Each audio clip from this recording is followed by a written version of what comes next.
So hello friends, welcome back to my YouTube channel. नोंथांमोनखौ आंनि बे गोदान भिडिअ खनसेबाव बरायहरनाय थाबाय। So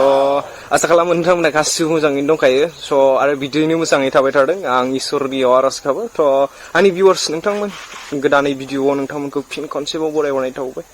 फ्रेंड्स भिडिअ बानायनायनि मेन गुबै थांखियानो जाहैबाय बेनोमोन जे आपडेट होनांगौ नोंसिनिसिम 2023 निफ्रायनो भिडिअखौ बानायनाय जायाखैमोन ना बेनिखायनो नोंथांमोननिसिम भिडिअफोरखौ लाबोयिनि थाखाय सरि बिनाय थाबाय निमाहा होगोन आं निस्सय आसा खालायो नोंथांनि थांखियानो बेनोखामोन आपडेट होनाय थ' नोंथांमोननिसिम भिडिअ आपल'ड होयैयानो गोबाव जाबायमोन नालाय बेनिखायनो नोंथांमोननिसिम रेगुलार भिडिअ लाबोनो नाजासिगोन एबाराव माखासे टाइमा ओरैनो थांबाय थ' एग्जाम टाइममोन बे समाव ओंखायनो भिडिअखौ लाबोनो हायाखैमोन आरोना थ' गोबां जारलाबो जाबाय माने एग्जामनि प्रिपेयारबो खालामनांगौ जाबायना थ' एग्जाम टाइमानो मास मोनसेनि बारा थांबाय आरो 2023 निफ्रायनो भिडिअफोरखौ लाबोनो हानायानो जाखायाखै नोंथांमोननिसिम निमाहा बिनाय थायो थ' आसा खालामो नोंथांमोना नेक्स्ट टाइमनिफ्राय जेब्ला आं भिडिअ आपल'ड खालायो बे भिडिअफोरखौ नोंथांमोना अनसायनानै होगोन